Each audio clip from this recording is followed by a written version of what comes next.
entro por la ventana, presagios de algo mejor.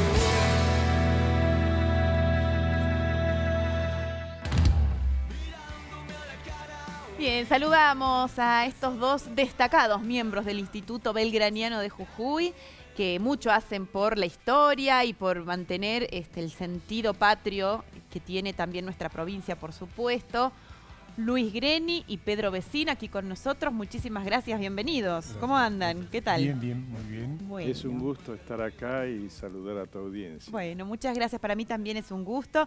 Ya en otras oportunidades te convocamos, Luis, para hablar. No me acuerdo si era del éxodo jujeño, pero sí seguro de la figura de Belgrano. Sí, sí. Algo que sé que te apasiona. Y bueno, el éxodo jujeño fue como la obra maestra, podemos decir, de General Belgrano. ¿Qué papel ocupó en estas distintas batallas independentistas? Creo que el éxodo jujeño es una de las principales fechas patrias y que no estamos acostumbrados a celebrar. Pero hay que pensar que acá nació la patria y que en la historia no estamos muy partícipes en los historiadores, en la historiografía. Pero cuando se dio el 25 de mayo, se juró por Fernando VII. No se hablaba de una nueva nación. Hubo un cambio de gobierno donde asumieron los criollos, y esto sí es cierto y es grandioso y es fantástico, sí. Pero no se hablaba de una patria libre e independiente. Luego de izarse la bandera en Rosario, donde la bandera es el símbolo indubitable de soberanía, claro. Belgrano llega a Jujuy y la hace jurar y bendecir.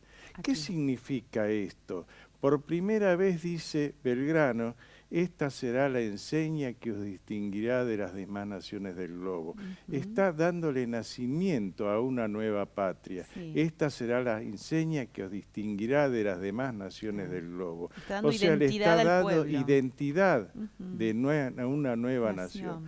Y eso va a provocar la tremenda reacción de los realistas que ordenarán la expedición más punitiva que se pueda haber imaginado, es decir, donde había que arrasar y terminar con estos ejemplos de crear una nueva nación. Sí. Es decir, no podía admitirse la independencia de una nueva nación. Y va a ordenar a un ejército preparado, armado hasta los dientes, a hacer lo mismo que habían hecho en Cochabamba cuando pretendieron declararse independiente en esta circunstancia de las coronillas, donde masacran a todas las mujeres de Cochabamba. Sí. Y digo las mujeres porque también hay que rescatar el rol de la mujer en esta independencia y en esta guerra de la independencia. ¿Esto fue la batalla de Huaki? No. ¿Fue posterior? Posterior. Es decir, Cochabamba se había levantado y todos los hombres fueron hacia Pocona para enfrentar la revolución con sus hombres. Sí. Y cuando llega Goyeneche, luego de derrotar en Pocona, se dirigirá hacia Cochabamba, y en Cochabamba dará el ultimátum. Y allí aparecerá la caudillo Gandarilla y les dirá: no están los hombres del pueblo, solo estamos las mujeres, pero solo tendremos el honor de morir matando. Y así fue como las masacraron, mujeres, viejos y niños, que era lo único que quedaba en Cochabamba. Claro. Por supuesto que fueron violadas y fueron masacradas, degolladas todas, y eso ha quedado hoy, se recuerda como las heroínas de la Coronilla en Cochabamba. Sí.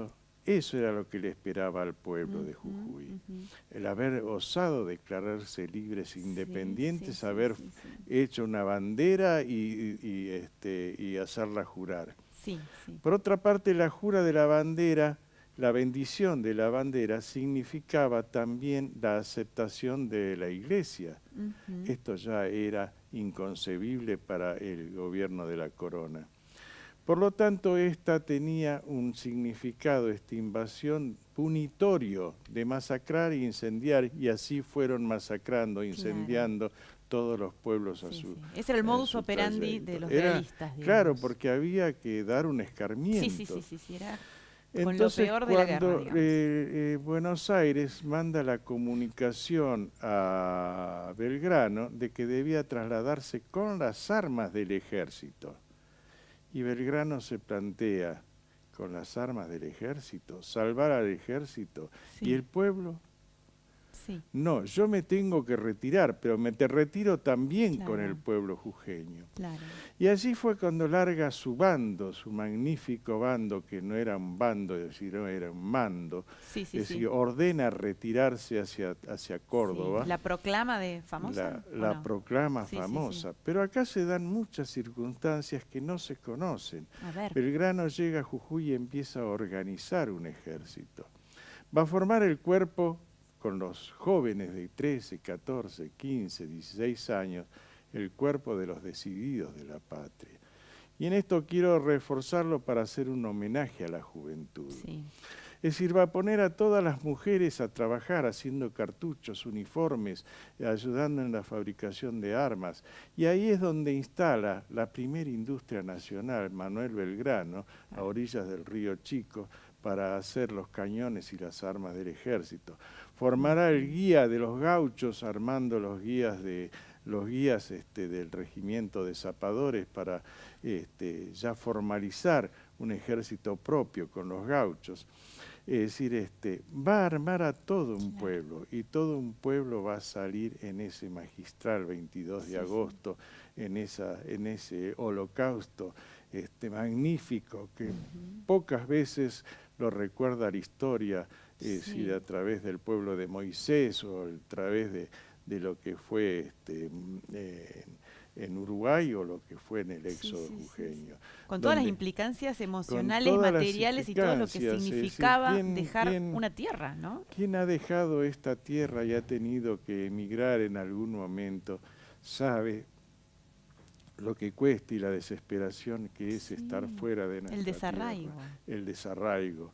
Y allí se dirigió hacia Tucumán, donde venía el ejército pisando los talones al pueblo jujeño, y con además la voracidad del castigo, porque el pueblo de Jujuy se había burlado de alguna forma. Claro, había dejado sin ningún tipo de reservas, había tomado una política de tierra arrasada, habían incendiado los campos. Recuérdese en este momento, porque lo escuché de una historiadora, de que no quemaron cosechas, no.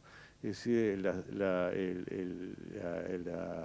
las cosechas que se quemaron fue la de la alfalfa, que era la reserva principal para el enemigo. Exacto. Es decir, no era tiempo de cosechas, pero sí, la alfalfa tiene, todos lo sabemos, varias cosechas, y era el principal alimento para el ejército enemigo. Sí. Envenenaron los pozos, las acequias, es decir, se dejó tierra arrasada. Eso fue el principio de la destrucción del ejército realista. Sí. Luis, disculpen, tenemos que hacer una pausa con esta introducción de lo que ha sido prácticamente el 22 de agosto que estás mencionando. Cuando regresemos nos contás, bueno, qué pasa cuando llegan los realistas y también cómo se está trabajando ya en la actualidad para dar a conocer la magnitud de lo que estamos hablando, que a veces quedó como un poco desperdiciado tal vez en la historia, y es algo tan importante que hay que rescatar. Ya regresamos, tiempo de éxodo jujeño.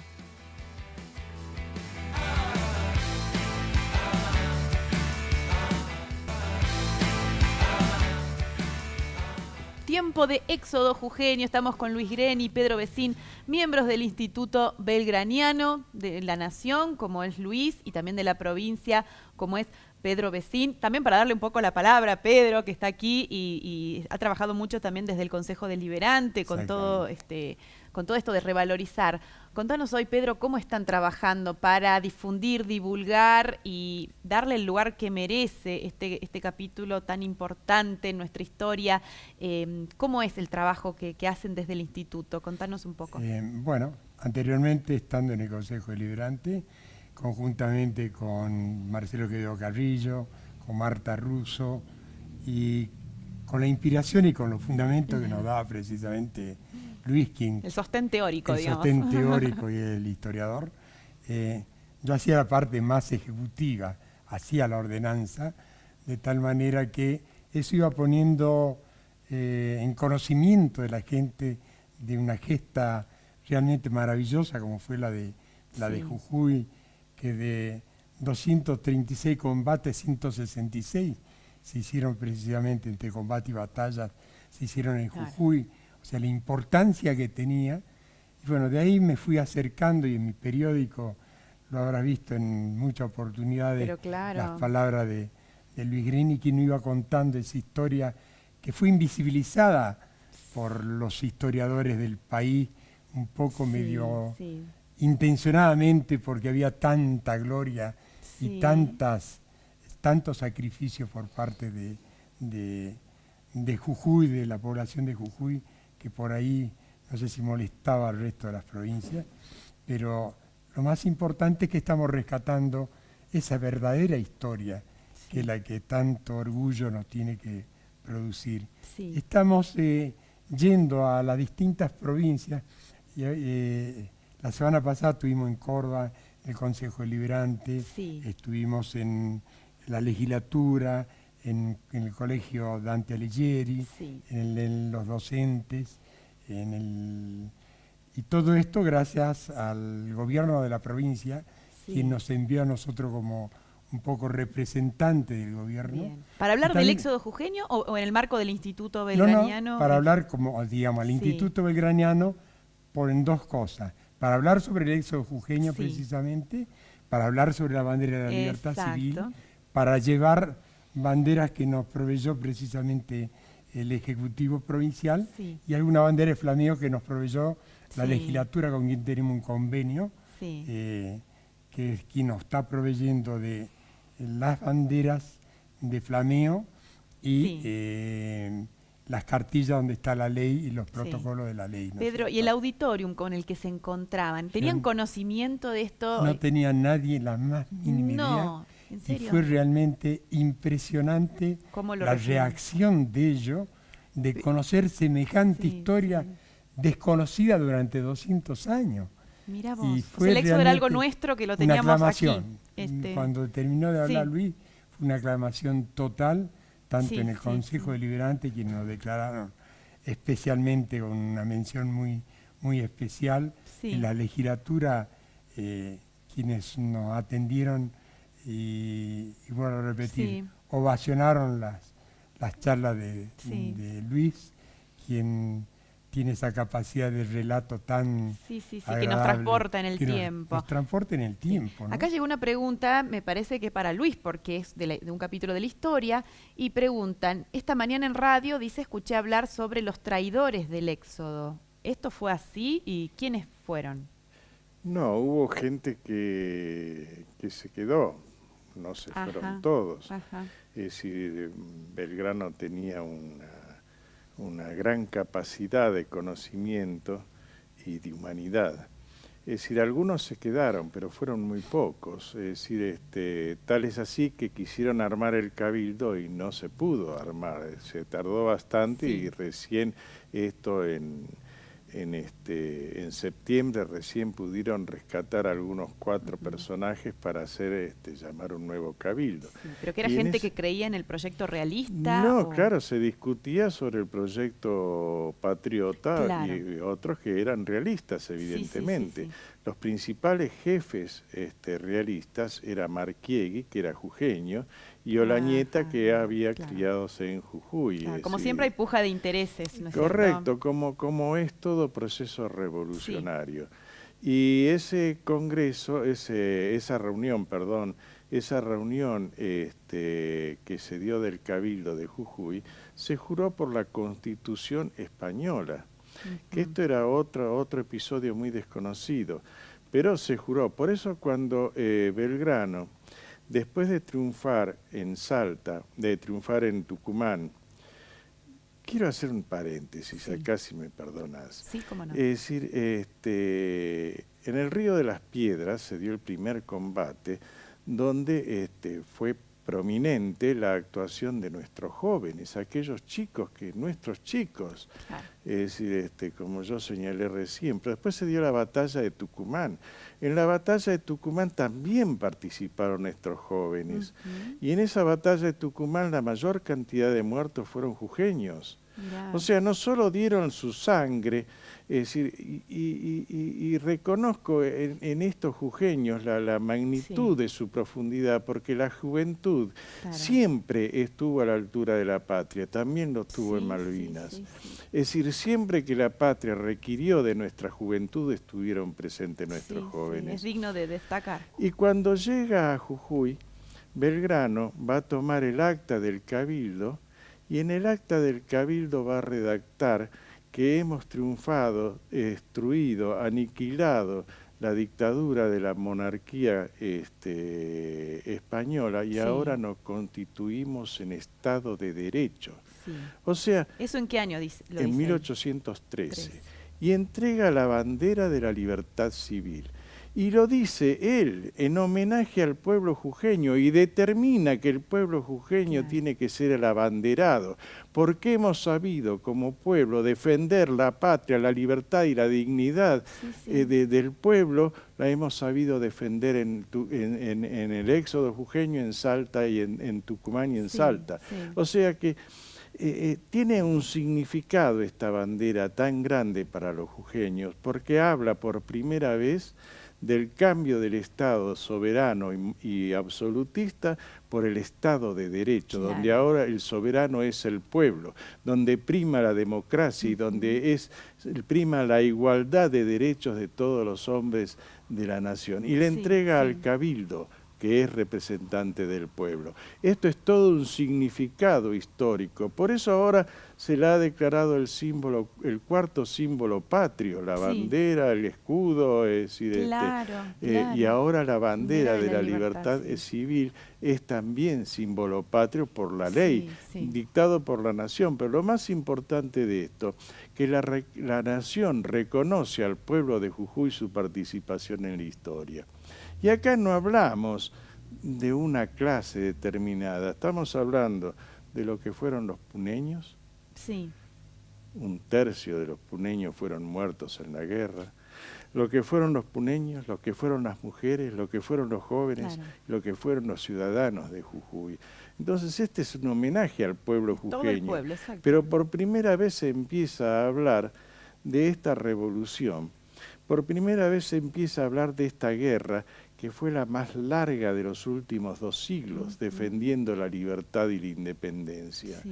Es decir, donde hubo 11 invasiones, donde, como decía Pedro recién, 166 combates y batallas se dieron en nuestro suelo, 11 invasiones, es decir, donde participó durante tanto tiempo nuestro pueblo jujeño. Y cuando hablo de pueblo jujeño debo recordar que ese pueblo fueron los abuelos de nuestros abuelos. Nuestra sangre fue la que se hizo eso y cambió el destino del mundo, que era monárquico y ahora se convertía en el Estado de Derecho. Entonces fueron nuestra gente. Y esto es importante recordarlo cuando tenemos que hablar de identidad, porque un pueblo no se desarrolla, no se progresa si no se tiene identidad. Y acá hemos demostrado cómo sabemos defender nuestra dignidad en los derechos humanos y cómo sabemos defender como pueblo nuestra identidad. Y fuimos los jujeños los que cambiamos ese pensamiento en el mundo. Claro, y de darle humanidad a esas personas que uno por ahí se las ve en un libro, no son salidos de un libro, sino que fueron, como dice, nuestros abuelos, nuestros ancestros y la gente que habitó este suelo y que hoy tenemos que, bueno, ser tan orgullosos de habitantes de este lugar. La historia la construyen los pueblos. Cuando esos pueblos toman conciencia vital y reflexiva de su ser y estar en la vida, si no, no hay cambio histórico. Son los pueblos que eligen a sus líderes, en este caso a Belgrano. Y los líderes van a actuar en una función con el pueblo, transformando precisamente y dándole valor a ese pueblo. O sea que líderes y pueblos son el binomio que hace a la evolución y el desarrollo de una humanidad. Claro. Entonces acá teníamos a este pueblo con capacidad reflexiva de su ser y estar, que defendía su libertad, y teníamos un líder magistral y extraordinario como fue Manuel Belgrano. Sí, sí. Manuel José Joaquín del Corazón de Jesús Belgrano. ¿Cuándo se crea el Instituto Belgraniano? El Instituto Belgraniano se crea en 1957. Pensé que era más nuevo, no sé por qué. No, y lo crea gente como Mayagray, Como señor Mayagray.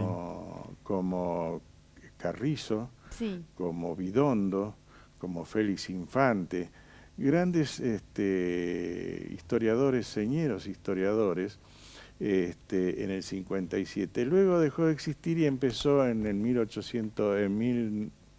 2010 Sí. a renacer y a hacer... Esa es la segunda etapa, digamos. hacer una etapa. Sí, sí. Y lo primero que hicimos fue empezar a reconquistar nuestra historia que había desaparecido.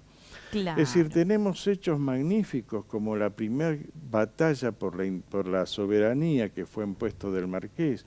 Nunca se había recordado a los mártires de Llavi, donde toda una población fue pasada a degüello. Es decir, no sabíamos qué había pasado en Colpallo, donde se juró y bendijo la bandera por primera vez. Es decir, la reconquista de Jujuy, habíamos salido del éxodo y nunca habíamos vuelto. Sí. Luis, Es esos documentos, ¿dónde se pueden encontrar? Esos ¿Hay material documentos para ahora poder estamos, consultar? por invitación especial de Manuel Belgrano, que es el presidente del Instituto Chosno, Manuel del Prócer, es decir, me invitó a participar del Instituto Nacional como miembro académico en función de esto que estoy hablando, que la historia de Jujuy no había sido revista nunca. Y es el momento, me dijo él, de empezar a reescribir la historia con las verdades que corresponden y la importancia que tiene cada pueblo. Entonces, bueno, en esa tarea estamos y ahora están saliendo nuevos libros que cuentan la historia de Jujuy precisamente, tan invisibilizada, tan oculta, ¿no es cierto? Sí. Vieron que ahora hay como todo un revisionismo y un reconocimiento a muchos héroes, como fue el caso de Güemes este año. Yo creo que el éxodo jujeño también, ¿no?, merece su lugar en la historia nacional. No es que, pero hay un concepto que me gustaría reubicarlo. Es decir, no estamos revisando la historia de ninguna manera, porque esto existió siempre.